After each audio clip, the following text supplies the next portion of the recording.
Hi again, everybody. Welcome to another video. I'm doing this video today because I said that I would. I don't want to do this. I don't want to.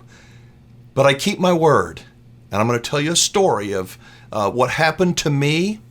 And hopefully the people that could have fixed this, that could have prevented me from doing this video will watch it. And they'll go, oh, we should have listened to this man. This is a story about corporate America. Corporate America who I think too often fails to take care of their customer. My wife and I were traveling a little bit more than a month ago. We were on a week-long trip. Every night we had to stay in a different hotel or motel. We're traveling rural areas. And it was exhausting. It really was. And towards the end of the trip, we were just worn out. We were staying in a small town.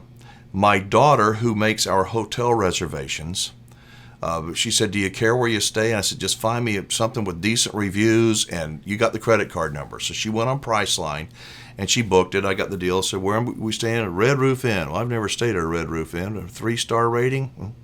Well, that's the best they had in that area. Okay, we'll stay in 3-star Red Roof Inn. We got there, and we were worn out. So tired we couldn't even go to dinner, and had to get up early the next morning to continue the road trip. And so I took my sleeping pills. I don't sleep very well. Have to sleep with a sleep machine, making noise, earplugs, and sleeping pills. So I take my sleeping pills about 8:30 at night. And by 9:15, I'm like, ready to go. Wife's already asleep. And so by 9:30, I'm done. Just before 10 o'clock, just before 10 p.m., I hear, and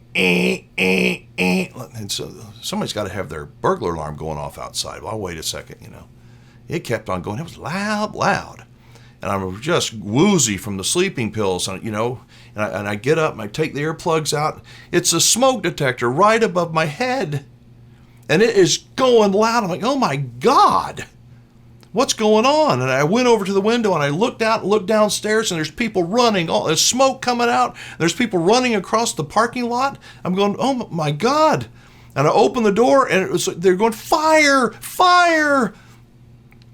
I shut the door and smoke's coming in. I'm like, oh my God. And my wife's still asleep. I said, honey, you got to get up. And she said, what? I said, we're on fire. You've got to get up. And she thought I was joking. And I grabbed as many things as I could, had to leave a bunch of stuff in the closet and leave some things there. Couldn't get it all, and had to get out. We got out literally with just what we could carry. We're gone. As we open the door to run out, they're going, run, run. And we go down, and the fire trucks weren't there yet, but people were standing out in the parking lot going, oh my God. The fire was right below us, one room over. Below us and one room over to the side. We got down, and I said, we got to get out of here. We got to get in the car. And she, where are we going to go? I said, she wanted to stay to watch it. So we'll get around to that gas station because the fire trucks are going to come. This was a fire. This was not just kind of a smoky thing. This was a fire. And we parked about 75 yards away, and we're watching it. And I got my phone, started taking a couple of pictures with it. And here came the fire trucks, and the cops came. And I said, I got my stuff in that room. They said, well, you ain't going in that room. So we sat there, and I took a little bit of video. Here's the video that we took. Check it out. I know it's through a windshield, a dirty windshield, and it's nighttime, but you get you see what's going on. It was not fun. It was horrifying. Thank God we got out of there. Didn't get all of our things. And so I got a meeting the next morning, and we got to get back on the road, and I got to get my things. We can't stay there. So about 11 o'clock, 11:30, we went to another hotel that was nearby, and I said, you know what? I'll get my money back from the Red Roof. And certainly they'll pay for the other hotel I got to stay in for the one night. We'll call it even, and I'll just get my clothes, and hopefully they'll be okay. My personal effects. Next morning comes, go back over there about 6:30 in the morning. There's nobody really there. The doors are open. The hotel room doors are open. The office door is open. And I had left the room key inside the room. I didn't think, well, I better go grab that room key. I said, I got to get a room key upstairs. Why? Because my stuff's upstairs. They finally gave me a room key. I got upstairs. My room did not burn, but everything stunk. Pillows, my clothes in the closet. But we got our things out. We did. I asked, could I get reimbursed for the night? Well, because you went through Priceline, you have to contact them if you'd like to get a refund.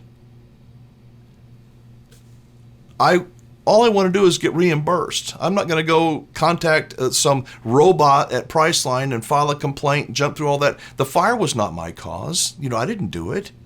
Can't you just write me a check, just reimburse me and pay for the hotel room over there?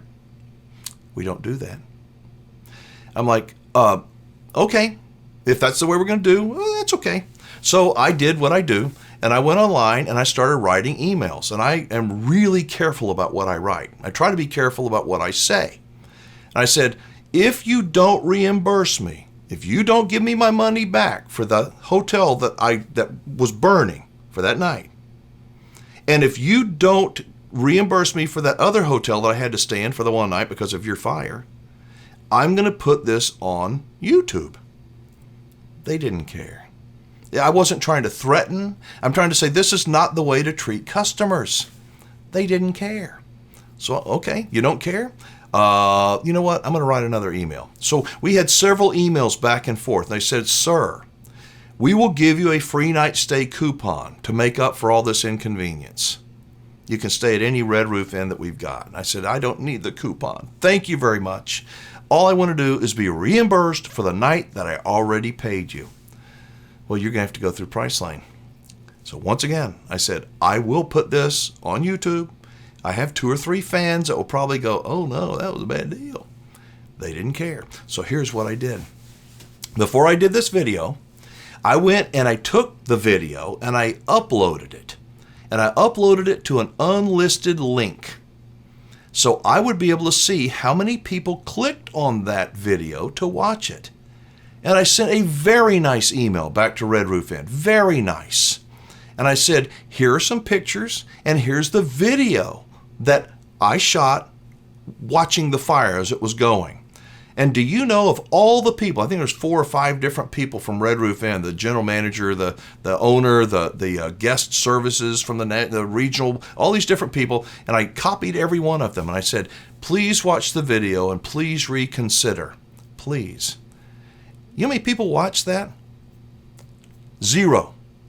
Not one. Not one of them took 1 minute, not 10 seconds to even click on it. You know why? I know that because it's 0. Not one person from Red Roof Inn clicked to even watch the video. They don't care. Now, I'm so sorry. Every single correspondence, we're so sorry. We apologize. Well, I understand that. Show you apologize. Don't say it. Those words are empty. My request to be reimbursed for 1 night stay in your hotel in a fire that I didn't cause is not an unreasonable request.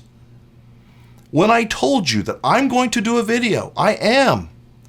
If I don't get reimbursed for this thing, I'm not suing them. That's stupid. I got my things. Was it inconvenient? Yeah. Was it scary? Yeah. Will I stay at another Red Roof Inn? No. I just want my money back. Think, Red Roof, if you're watching this, you probably won't watch this either. Think how cheap it would have been just to give Alan Warren his money back and pay for that other night hotel. Wasn't even a fancy hotel. And now you got this hanging out there. Guess what? You don't care. I know you don't care, and you know you don't care. Anyway, I wanted to tell this story because as I said, I promised them that if they didn't take care of me, that I'm going to tell the story. So that is the story. Red Roof, thank you. Thank you for your apology for whatever it meant. I don't believe you meant a word of what you said, but you did say you were sorry. You can keep your free stay coupon and give it to somebody else. I let you know that in the email, and I thought that I was kind and thoughtful, measured in my communication, my correspondence with you, and I think that I was reasonable. I think that you're not. And I think it's not just you, Red Roof Inn. I think that too many people in corporate America hide behind these layers of stuff instead of getting out in front of this and going, man, these people need to be taken care of. Let's don't ignore them. Let's don't run from them. Let's go and show what good human beings we are. Sir, come here. We're going to write you a check. We're going to credit your credit card. We're going to do something to make it right. Or not. And most people that work at these big corporations, because you don't want to, you can't do anything, you got to have a meeting to have a meeting. You know what I'm talking about. Do you think that I was unreasonable in my request to be reimbursed? Or do you think it was a reasonable request? Drop a comment down below. Red Roof Inn, if you're watching, thank you so much. I just want you to know that I am a person who keeps my word. Every word that I said, the video is true, and every word that I said in this video is true. Thank you so much, everybody, for watching. I do appreciate it. I am Alan Warren, the RV Wingman, and I will keep my word to tell the truth, even if it's something that you don't want to hear. Y'all be safe, have fun, play nice, and don't leave your good manners at home. I'll see you in the next video.